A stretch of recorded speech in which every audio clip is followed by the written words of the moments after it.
오늘 우리 읽은 말씀을 통해서 하나님의 교차로라는 이런 제목으로 함께 말씀을 생각하려고 합니다. 우리가 창세기 11장은 우리가 너무나 잘 알고 있는 그 유명한 바벨탑 사건이 기록되어 있는 그러한 장입니다. 그 사건 이후에 셈족 계열을 통해서 믿음의 조상이라고 일컬어지는 아브라함을 택하셔서 그 아브라함을 부르시는 내용이 기록되어 있는 것이 바로 창세기 11장입니다. 우리가 이 아브라함을 부르는 사건에 있어서 바벨탑 사건을 배경으로 하고 있다는 사실을 우리는 염두에 두어야 합니다. 노아 홍수 이후에 살아남아 있던 그 노아의 후손들은 다시 홍수 이전의 불신과 타락으로 그러한 생활로 되돌아가고 있었습니다. 이런 현상은 아담 이후 범죄한 인간 세상에 마치 하나의 사이클처럼 계속해서 존재하게 되는데요. 지지난번 제가 사사기를 설교할 때에 분명히 이러한 말씀을 드렸습니다. 다시 한번 저 말씀을 드린다면요, 인간의 범죄로 인해서 하나님의 심판이 임하고 다시 이후에 하나님 심판 이후에 그것이 회복되어지다가 얼마 후가 지나면 하나님의 은혜를 다 잊어버리고 새까맣게 잊어버리고 다시 범죄하고 심판이 임하고 회복되는 이러한 현상들, 이러한 것들이 성경의 역사를 통해서 계속해서 반복되고 있습니다. 사사기가 그 대표적인 것이죠. 창세기에서도 노아 홍수 이후에 인간 세상이 이렇게 돌아가고 있다는 것을 보여주고 있습니다. 하나님의 은혜로 살아남은 그 노아의 가족들로 인류가 이제 번성해 가면서 많은 자손들이 번성하고 흩어지면서 이제 다시 그 후손들은 하나님의 은혜를 잊어버리고 범죄하게 되는 것을 우리가 보게 됩니다. 그렇다면 먼저 우리가 생각해 볼 것은 창세기 11장에 나타나는 이 바벨탑 사건, 당시 사람들이 바벨탑을 쌓았던 의도는 무엇이었을까라는 것을 우리가 한번 생각해 볼 필요가 있습니다. 그들은 창세기 11장 읽어보시면 그들은 세상에 이름을 내고 온 지면의 흩어짐을 면하기 위해서 바벨탑을 높이 쌓아 올렸다고 그렇게 말하고 있습니다. 바벨탑이 정확하게 어디에 있는지는 학자들마다 의견이 좀 분분합니다만은 그 바벨탑은 지금 이라크 북부 지역에 있는 그 지구라트라는 처럼 형태는 피라미드과 비슷하기도 하고 꼭대기에는 성소가 있는 고층 축탑의 일종으로 그렇게 알려져 있습니다. 그들이 바벨탑을 쌓았던 의도, 그들은 하나님을 인간이 세운 성소 속에서 가두어 두고, 그 꼭대기에 성소가 있는데 그 성소 속에 하나님을 가두어 두고 인간의 요구에 따라 하나님을 움직여 보려는 그러한 심산이었다는 겁니다. 말하자면 하나님을 우리가 인간들이 스스로 조정해 봄으로써 우리의 운명을 스스로 결정하고 그리고 그들의 이름을 세상에 날려서 세상을 지배하려고 하는 그러한 교만과 불신에서 나온 그러한 시도가 바벨탑을 쌓는 것이었다는 겁니다. 그래서 하나님은 이들의 언어를 뒤섞어 버렸습니다. 만약에 이들이 이런 일을 벌이지 않았다면 우리는 언어 때문에 오늘 고생할 일도 없었겠지만 이들 덕분에 우리는 영어도 열심히 배워야 되고 또 다른 언어도 배워야 되는 그러한 고통을 우리가 당하고 있다는 겁니다. 미완성의 이 바벨탑, 이것은 무엇을 의미하느냐? 하나님을 따르지 않고 오히려 하나님에게 반기를 드는 타락한 인간의 본성과 그 허구성을 그대로 노출시킨 것, 그것이 바로 미완의 바벨탑 사건이라는 겁니다. 혼잡한 언어는 그들의 혼란한 마음의 발로입니다. 하나님이 그들의 언어를 흩어버리고 썩어버림으로 말미암아서 의사소통이 되지 않기 때문에 더 이상 탑을 쌓을 수 없었다는 거죠. 바로 혼잡한 언어, 그렇게 되게 한 것은 그들의 혼란한 마음의 발로, 그리고 흩어졌다는 것은 목표를 이제는 잃어버렸다는 겁니다. 그 결과 노아의 후손들은 이 바벨탑 사건 이후에 혼란과 무질서 속에서 이제 여러 곳으로 흩어지게 되었습니다. 타락한 노아의 후손들이 이 혼란과 무질서 속에서 흩어졌지만 하나님은 이 흩어진 인간들을 그대로 방치해 두지 않으셨다는 겁니다. 하나님은 그 하나님 당신의 목소리에 응답할 한 사람을 부르시고 그를 통해서 흩어진 자들을 다시금 자기 품으로 모아드릴 그러한 원대한 구속의 그 계획을 세우셨는데, 하나님의 부르심에 응답해서 그 응답에 순종할 사람은 이제까지 불신과 자력으로 자기의 힘으로 살아가려고 했던 이 바벨탑의 세대들과는 달리 하나님을 믿는 믿음과 그리고 하나님의 그 능력에 의지해서 사는 새 시대에 우리가 흔히 말하는 새 기수가 되어야 된다는 겁니다. 이 목적을 위해서 하나님은 아브라함이라고 하는 이 사람을 부르셨다는 겁니다. 하나님께서 우리를 하나님의 자녀로 부르실 때 하나님이 우리를 부를 때는 분명한 목적과 그에 따른 사명이 있다는 것을 우리는 기억해야 합니다. 우리 성도들은 이 점을 분명히 하고, 그리고 하나님께서 우리를 부르신 이 목적을 따라서 사명을 위해서 우리는 살아가야 합니다. 하나님께서 30여 년 전에 미라를 세우셨을 때도 장애인을 위한 선교단체, 저는 비단 우리 미랄 선교단이 장애인만을 위한 선교단체가 아니라고 생각합니다. 처음 제가 미국에 와서 미라를 섬기면서 하나님께서 처음 미라를 섬기겠다는 생각은 조금도 없었습니다. 미국에 올 때는 미라라는 존재 자체를 몰랐었어요. 그런데 한국에 제가 처음 전도사 때 조그만 교회를 섬겼었는데, 그때 보니까 교회에서 미라를 후원했다는 것을 제가 발견했는데, 어느 날 제 책 속에 그 10여 년 전에 주보가 꼽혀 있었어요. 우리가 돕는 선교단체 혹은 선교사님 보니까 인도의 어느 선교사님도 돕고 어디 교회도 돕고 하는데 미랄 선교단이 있더라고요. 그럴 때는 그렇게 했는데도 미랄이 뭔지 몰랐었어요. 그리고 제가 처음 미국에 올 때도 미랄을 섬기겠다는 생각은 조금도 없었고, 미랄에 대해서도 몰랐었고, 단지 내가 공부 열심히 해서 어떻게 유학 일을 해서 나중에 한국에 가서 조국교회를 섬기겠노라고 이런 다짐으로 왔었어요. 그런데 하나님께서는 제 생각과 전혀 다르게 계속 미랄에 더 깊이 그러다 보니까 이제는 간사로서 이렇게 미랄을 섬기게 계속 하시는 것을 제가 발견했습니다. 그러면서 하나님께서 이렇게 저를 미랄로 이렇게 계속해서 사역자로 섬기게 하실 때는 분명한 뜻이 있을 건데, 과연 그것이 무엇일까? 제가 큰 힘은 없지만 우리 강 목사님과 더불어서 뉴저지 미랄 선교단을 섬기고, 또 미랄을 장애인 처음 저는 섬길 때 장애인 선교단체라고 해서 장애인만을 위해서는 생각했었는데, 가만 생각해 보니까요, 장애인만을 위한 것이 절대 아닙니다. 첫 번째는 분명 장애인을 위한 것이 맞습니다. 그러나 장애인을 위한 부모님들 계시잖아요, 여기에.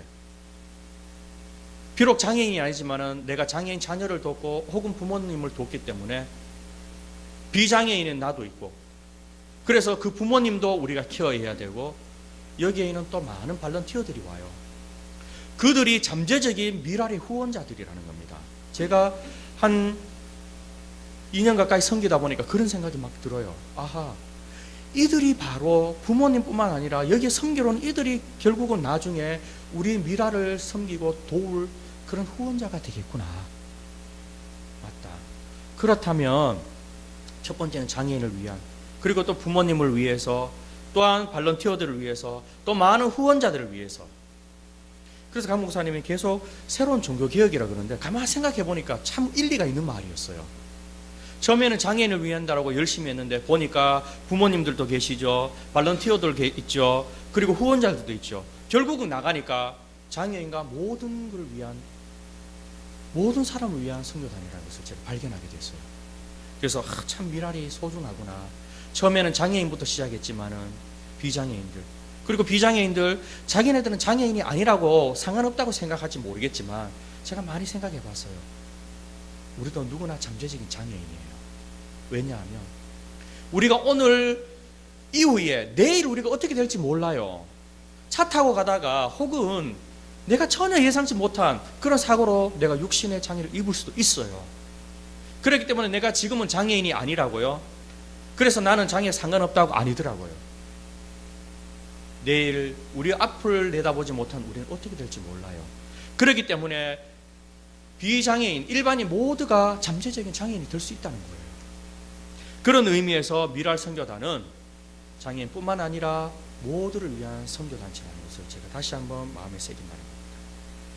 분명 30여 년 전에 미랄을 세우실 때도 하나님의 원대한 계획이 있었을 줄 압니다. 처음에 시작은 미약했겠죠. 한국에서 출발해서 이 미국에서 지금은 많은 세계 곳곳에 세워지고 있지 않습니까? 먼저는 우리 자신이 하나님 앞에서 우리를 부르실 때 우리가 하나님 앞에 어떠한 모습으로 살아가야 될지, 우리를 향하신 하나님의 뜻과 사명이 있다는 것을 발견하고, 나아가서는 우리 가정과 또 교회와 또 미라를 통해서 하나님의 분명한 사명과 뜻이 있다는 것을 여러분 기억하시기를 간절히 소원합니다. 다시 본문을 한번 돌아가 봅니다.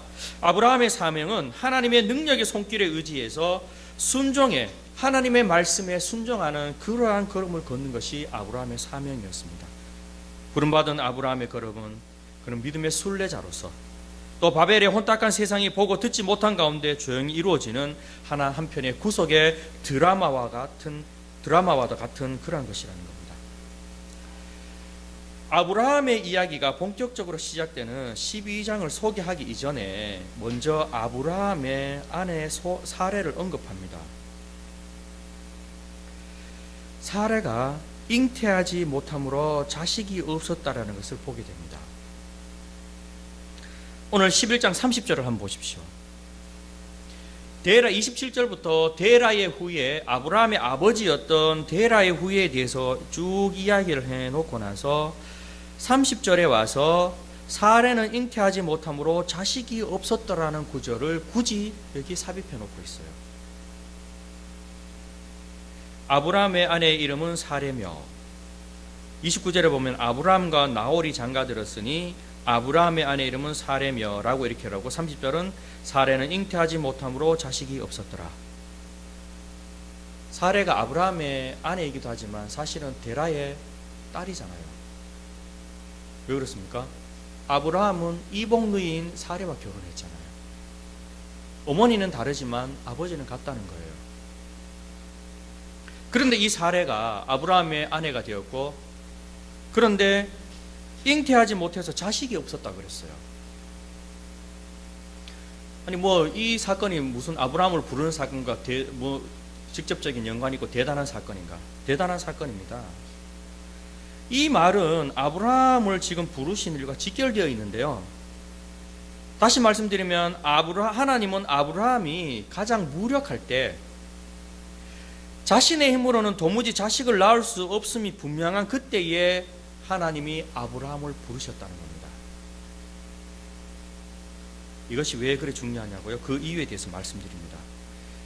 하나님께서 우리를 불러 하나님의 자녀로 삼아 주시는 것은요, 우리가 잘났거나 우리가 쓸모 있어서 그런 것이 아닙니다. 고린도전서 1장 26절에도 보면 고린도 성도들에게 사도 바울이 말하잖아요. 육체를 따라서 너희들 문벌 있는 자가, 소위 세상에 잘 나가는 사람들이 얼마나 있느냐 한번 보라고.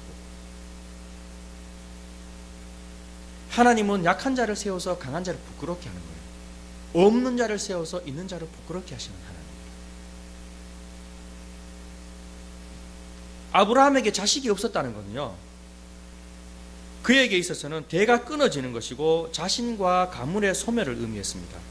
특히 고대 사회에서는 자식이 없다는 것은 수치일 뿐만 아니라 엄밀히 말하자면 죽은 자와 마찬가지였다는 겁니다. 하나님은 이런 처지에 놓여 있는 아브라함을 불렀다는 겁니다. 제 아버님께서 좀 장가를 늦게 드셨어요. 옛날에 20세가 조금 넘으면 장가를 드시는, 보통 다 하잖아요, 그죠? 근데 저희 아버님은 35세에 저를 낳았어요. 장남인데. 그러니까 옛날에 보면 한 10년 정도 늦었죠. 저희 사촌형 큰형하고 저하고 10살 차이가 나니까요. 그런데 아버님이 장가를 늦게 드셨지만 이렇게 큰 소리를 뻥뻥 치셨대요. 왜냐하면 나는 아들 낳았다. 죄송합니다. 딸 가지신 분 죄송합니다. 요즘은 그게 중요한 게 아닌데 옛날에는요, 시골에는 저하고 제 동생 남동생을 낳았어요. 늦게 낳았지만 아들을 낳았다고 큰 소리 뻥뻥 쳤답니다. 이게 뭐냐면 고대 특히 동양 한국적인 문화예요. 죄송합니다. 딸 낳아도 죄인 아니에요. 옛날에는 딸 낳으면 막 그저 마치 죄인처럼. 제 모교의 장로님이 5남매가 6남매 그러신데 딸을 낳았대요. 그렇게 섭섭하더래요. 참 이해가 안 가잖아, 그죠? 그게 한국 사람의 그 심성이라고. 그런데 나중에 보면은 아들이 사고 치잖아요. 딸은 결혼해서 시부모님 모시고 참 보면은 내가 친정 부모님에 대해 못했는데 그래서 막 더 잘하려고 하는데 아들은 안 그렇거든요, 또. 그래서 옛말에 그런 말 하잖아요. 아들 낳으면 수레 타고 딸 낳으면 비행기 탄다고. 그래서 그런 말하고 막 그랬었는데요. 고대 사회에서는요, 자식이 없다는 것은 대가 끊겨지는 거고 너 이제 끝이구나, 죽은 자와 마찬가지였다는 거예요. 자, 이러한 상황 속에서 아브라함을 불렀어요. 그 아내 사례는 잉태하지 못하는 자였어요. 이렇게 하나님께서 아브라함을 부르셨다는 것은 전적인 순전히 하나님의 은혜라는 사실을 지금 부각시키고 있는 거예요. 이런 것들은 사실 말씀을 깊이 묵상하면서 왜 이럴까? 그냥 스쳐 지나갈 수 있는 말이죠. 아브라함 아내 사례는 자식 잉태하지 못함으로 자식이 그렇구나, 뭐 그렇겠지. 그런데 왜 그랬을까? 성경 기자가 왜 굳이 이 말을 여기에 삽입시켜 놨을까? 아브라함은 무능력했다는 겁니다. 그때 당시 사회적인 정황으로 볼 때에 내놓을 것이 아무것도 없는 죽은 자와 방불한 것 같은 그런 자를 하나님은 부르셨고 그런 자를 살려주셨다는 겁니다. 우리는 모두 이 아브라함의 아내 사라처럼 영적으로 잉태하지 못하는 그런 처지에 있는 사람들입니다. 우리 스스로는 생명을 낳을 수 없는 자들이에요. 아브라함의 이야기도 바로 생명이 없는 자를 불러서 하나님으로부터 생명을 받게 되리라는 하나님에 대한 그 아브라함의 믿음을 진술한 내용이 바로 오늘 본문입니다. 그리고 이후 나타나는 모든 것, 아브라함의 사건들. 우리가 분명히 기억해야 할 것은 아브라함이 스스로 아무것도 할 수 없었던 그때에 하나님께서 그에게 생명을 부여하기 위해서 그를 부르셨다는 사실입니다. 따라서 하나님의 부르심은 하나님의 주권적인 은혜와 사랑의 표현이라고 할 수 있다는 겁니다. 이것은 아브라함뿐만 아니라 오늘 저와 여러분도 같은 형편이라는 겁니다. 죄와 허물로 죽었던 너희를 하나님이 살리셨다라고 분명히 그렇게 말씀하고 있습니다. 하나님께서 아브라함을 부르실 때에 그 부르셨던 것이 어디였습니까? 메소포타미아 지방의 그 갈대아 우르라는 지역입니다. 본토 갈대아 우르로 나와있지만 창세기 15장 7절에도 다시 하나님 언급합니다. 하나님은 아브라함에게 나타나셔서 그렇게 말하면 내가 지시할 땅으로 가라고 분명히 일러주셨습니다. 그가 가는 목적지는 가나안 땅이었습니다. 그가 가야 할 땅은 바로 가나안 땅이었습니다. 그런데 하란이라는 곳에 도착하자 아마 데라의 마음이 변했던 것 같습니다. 아브라함의 아버지 데라의 마음이 변했던 것 같습니다. 하란은 갈대아 우르보다 더 번창한 곳이었고 이주민들이 어렵지 않게 정착할 수 있는 그러한 곳이었다고 합니다. 고대 사회에. 왜냐하면 이 하란이라는 곳은 무역로의 교차점이었기 때문이었다는 겁니다. 하란이라는 이 지명은 교차로라는 그러한 뜻이 있습니다. 이곳 하란은요, 동으로 보시면 지도를 준비하려다가 지도를 준비하지 못했는데요. 그 하란이라는 지역을 보면 동쪽으로 보면은 그 아수르의 니느웨라는 지방 알죠, 그죠? 성경에 나오는. 그리고 서쪽으로는 해 족속의 알레포라는 곳이 있습니다. 그냥 이런 것들을 참고로 알아두시고요. 또 남동으로 보면은 그들이 왔던 그 바벨론의 우르죠, 갈대아 우르, 즉 아브라함의 고향. 남서로는 바로 가나안에 이르는 이 사면 팔방으로 이어지는 아주 지정학적으로 아주 중요한 곳이 하란이었다고 합니다. 우리나라로 말하자면, 미국은 잘 모르겠습니다. 워낙 넓으니까. 한국으로 말하자면 한 대전쯤 될 거예요. 대전에서 보면은 경부선, 뭐 호남선 다 갈라지잖아요. 서울로 갈 수 있고, 지방에서는 대전에서 서울로 갈 수 있고, 서울에서 내려오면 부산이나 광주, 목포 뭐 다 갈 수 있는 곳이잖아요. 그 정도로 이렇게 하란이라는 것도 교통적으로나 무역에서나 지정학적으로 아주 중요한 곳이었다고 합니다. 그래서 아주 번창한 곳이었다고 합니다. 더구나 이곳의 문화는 아브라함의 고향인 우르와 비슷했다고 합니다. 우르처럼 신이라고 하는 달신, 하늘에 떠 있는 달신이 달 있잖아요. 그 달신을 섬기는 대신전이 있었기에 종교적으로도 아주 쉽게 익숙해질 수 있는 곳이 바로 하란이었다고 합니다. 그럼 고대 사회는 종교가 그들의 생활의 중심이라고 할 수 있습니다. 뭐 유대인들은 지금도 말할 것도 없고요, 그죠? 고대 사회는 더더욱 그랬습니다. 특히 제의를 중심으로 해서 모든 것들이 제의를 중심으로 해서, 그죠? 그렇게 이루어졌고, 그래서 신전을 중심으로 사회 활동이 이루어졌기 때문에 같은 신을 섬기는 곳에서 생활한다는 점에 있어서는 이 데라는 별다른 불편을 느끼지 않았을 겁니다. 하란은 모든 면에서 자기가 떠나온 우르와 흡사했고, 그리고 상당히 익숙한 지역, 더 고생하며 알지도 못하는 가나안으로 갈 필요가 있겠나 하면서 아마 하란에 안주하고 싶었을 것입니다. 공교롭게도 우르에서 하란까지 소위 말하는 비옥한 초생달 지역이라고, 땅이 이렇게 생겼어요. 초생달처럼 이렇게 생겼어요. 이렇게. 그렇기 때문에 아주 비옥한 땅이었는데요. 그래서 우르에서 하란은 북서쪽으로 올라가는 그 길인 반면에, 우르에서 하란은 북서 올라가고, 하란에서 가나안 땅은 남서쪽으로 이렇게 내려오는 길이에요. 이렇게 갔다가 이렇게 내려와요. 그 정점에 하란이 있습니다. 그러니까 하란이라는 것은 갈대아 우르, 아브라함과 데라가 떠난 고향 갈대아 우르와 가나안의 중간 지역에 있는 하나의 분수령이에요. 갈림길에 이제 서 있다는 겁니다. 아브라함의 아버지 데라가 이 분수령에 다른 한쪽인 내리막길을 내려다보면서 교차로인 하란에서 그냥 주저앉았다는 사실은 우리에게 많은 것을 시사해 주고 있습니다. 자, 왜 이런 설명을 드리냐면, 분명히 하나님은 아브라함에게 나타났을 것이고 데라에게는 직접 말씀하지 않았을 겁니다. 고대 사회에 어떤 신이 나타나면 그 가족들이 함께 움직여요. 나에게 이런 것이 나타났는데, 계시가 떨어졌는데 움직여야 된다. 그렇지 않으면 신이 벌을 주는 것처럼. 많은 이슬람인들이 기독교를 개종할 때 그렇게 말한다고 합니다. 어떻게 개종했냐고 물으면 어느 날 갑자기 신이 나에게 나타나서 이렇게 말했다고 해서 가족들이 다 옮겨요. 그런 경우가 정말 허다하다고 합니다. 아마 고대 사회는 더 그랬을 겁니다. 데라는 하나님의 직접적인 계시가 없었고 아브라함에게 있었기 때문에 아브라함은 그 말씀을 받고 하지만 데라는 그냥 아브라함께 떠나는 거예요.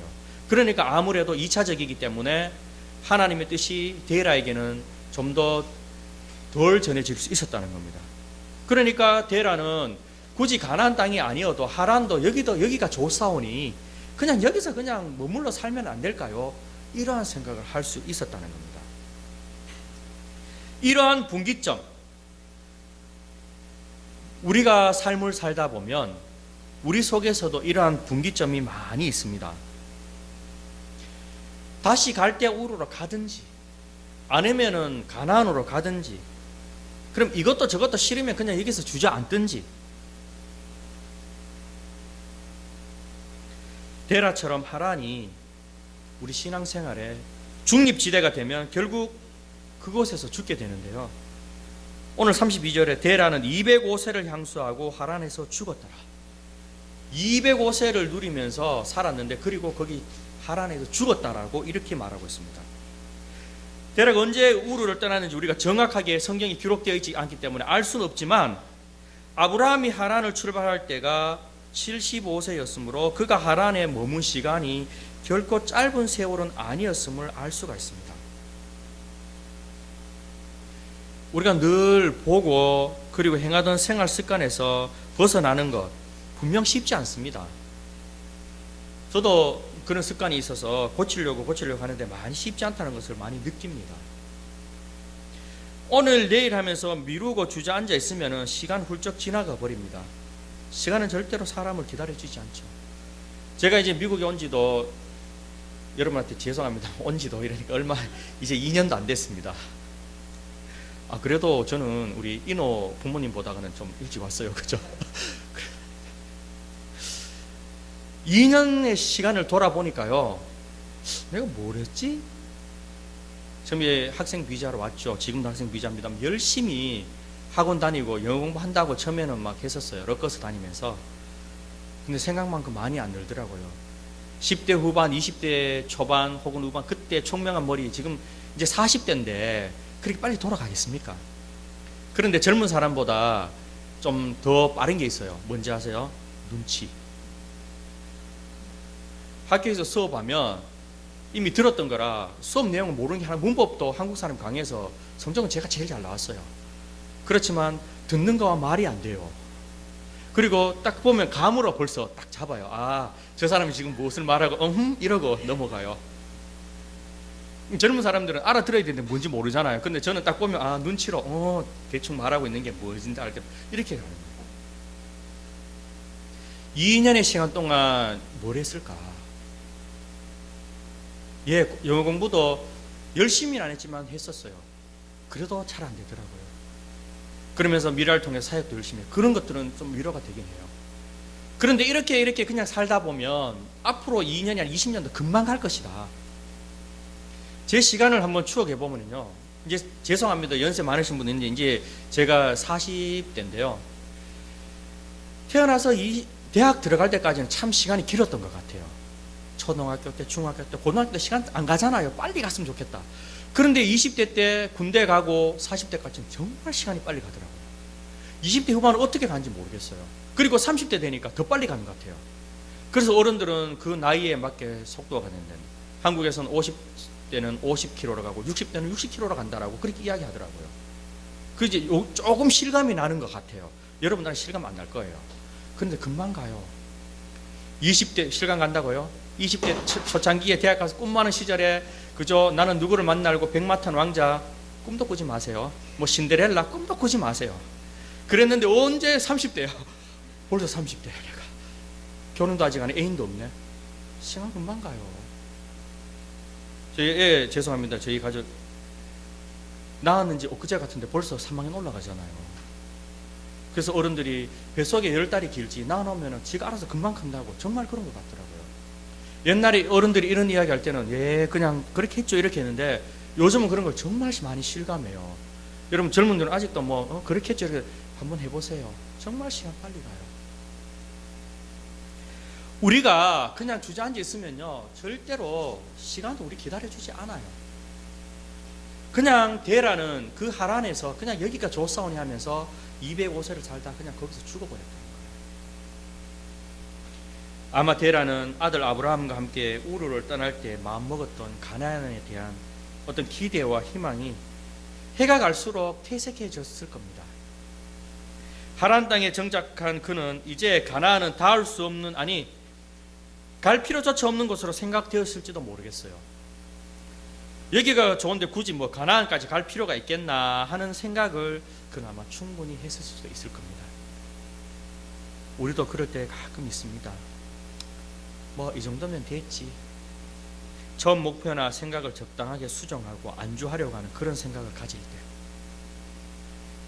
그럼 올해도 벌써 반이 지나고 7월도 벌써 하순입니다. 하순이 뭡니까? 내일 모레면 이제 또 8월입니다. 매년 연초에 새로운 계획을 세우지만은 한 달 지나면 다음 달부터 해야지. 그러다 또 상반기, 하반기가 있잖아. 또 연말이네. 새롭게 시작해야지 하면서 새 걸음을 걷다가도 머지않아 내 자신도 모르는 사이에 옛사람이 그냥 묵은 걸음으로 계속 그렇게 살아가 버립니다. 세월은 우리를 기다리지 않으며 한 해, 두 해 계속 갑니다. 그러는 동안 처음 가졌던 신앙에 대한 감격, 소망, 매력, 관심 이런 것도 다 사그러들어 버립니다. 말씀도 예배도 기도도 시들어지고요. 마침내는 옛사람의 행실과 습관 속에서 그냥 깊이 파묻혀 버리는 우리 자신을 가끔씩 발견하곤 하지 않습니까? 주저앉아 있는 자는 시간이 얼마나 빨리 지나가는지 실감하지 못합니다. 안주에 있을 때는 목표도 경주도 다 포기해버린 그런 상태입니다. 그래서 세워라 가라, 뭐 옛날에 그런 농담 하더라고 선생님이. 세월이 젖 먹나 바닷물이 시나. 그냥 세워라 가라, 세워라 내워라 이렇게 한다는 거예요. 그것이 제가 고등학교 들었던 데인데 벌써 20년의 시간이 지났다는 겁니다. 데라가 하란에 죽었다는 것, 시간이 없고 지쳐서 도중에 죽은 것이 아니었습니다. 그는 205세나 무려 205세나 살다가 죽었습니다. 하란은 교차로입니다. 그것은 다음 길의 방향을 점검하는 곳이고 절대로 눌러 앉아서 살 곳이 아님에도 불구하고 그냥 데라는 거기서 눌러 앉아 살다가 죽었다는 사실. 신앙생활이 어느 정도 진행되고 진행되면은요, 더 이상 나아가는 것보다는 그냥 지금까지 걸어온 그러한 생활로, 믿음 생활로 현상 유지하려고 하는 그런 유혹에 이끌리기 참 쉽습니다. 그래서 매너리즘에 빠져요.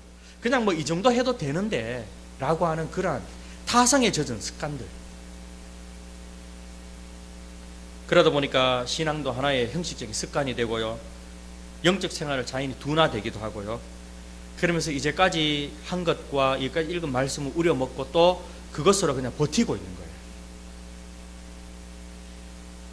그런 지경에 이를 때에 기억하십시오. 이것이 바로 나의 하란 땅임을, 내가 여기에 머물러 주저앉아 있을 곳이 아니라는 것을 기억해야 한다는 겁니다. 우리는 순례자이지 결코 이곳에서 주저앉아서 머물러 살아서는 안 된다는 겁니다.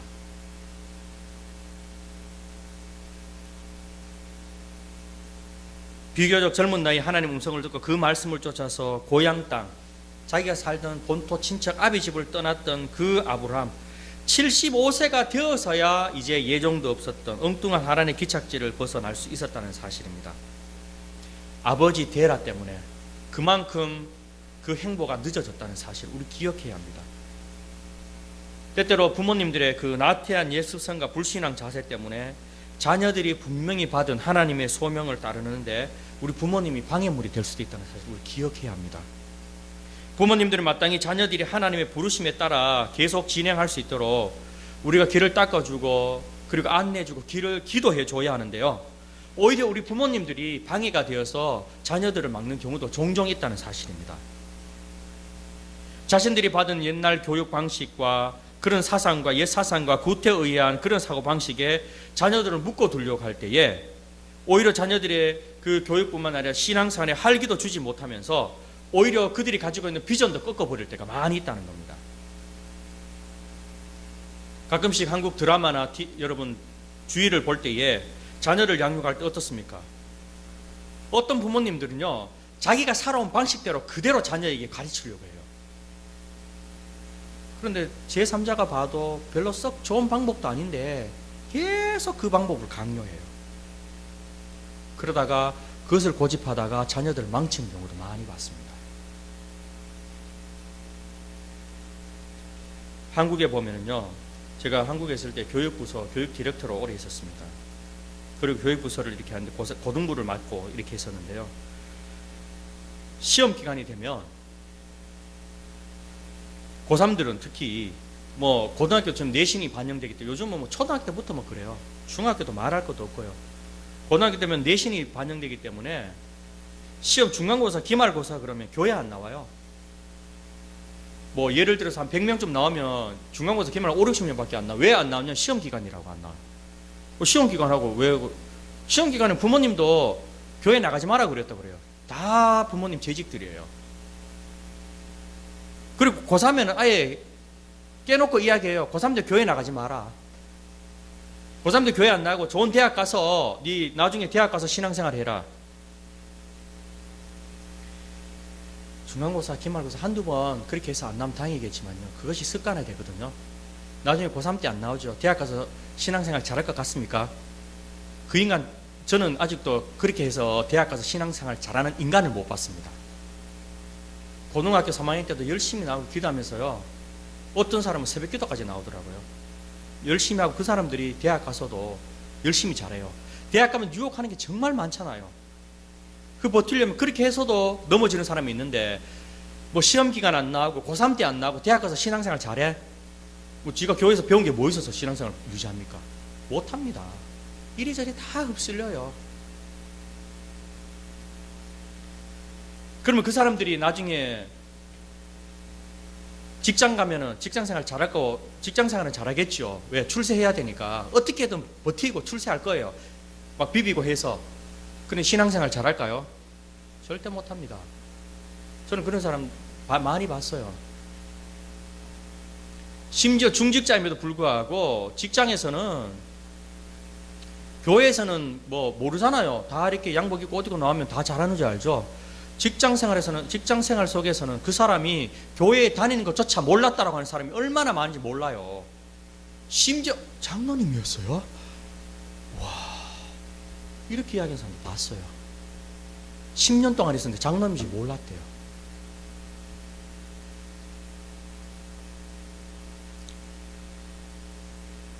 우리 부모님들이 자녀들을 잘 교육해야 됩니다.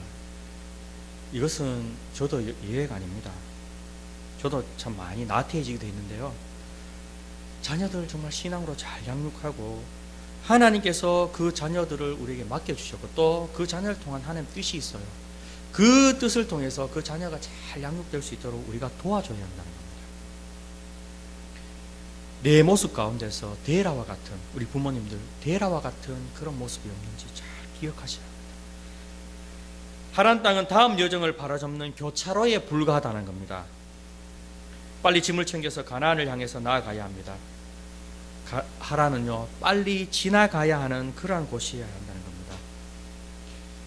이곳은 내가 떠난 곳에 하란은 복사판이고요, 내가 버리고 나온 땅임을, 우르는 내가 버리고 나온 땅임을 기억해야 합니다. 그리고 그 하란도 동일하게 그러한 복사판이기에 빨리 우리는 순례의 행보를 우리는 멈추지 않고 떠나야 한다는 것을 우리는 기억해야 합니다.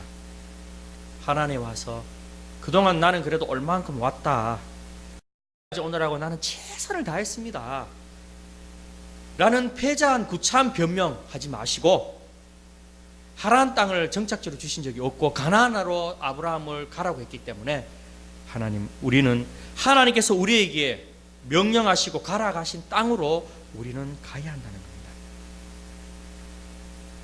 사랑하는 우리 미랄 가족, 그리고 또 우리 성도 여러분, 오늘 우리가 서 있는 이곳이, 그리고 내가 가야 하는 길이 어디인지를 바라보시기를 바랍니다.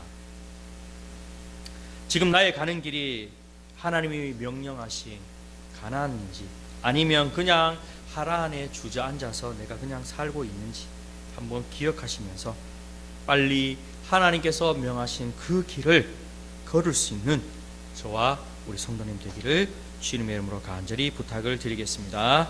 기도드리겠습니다.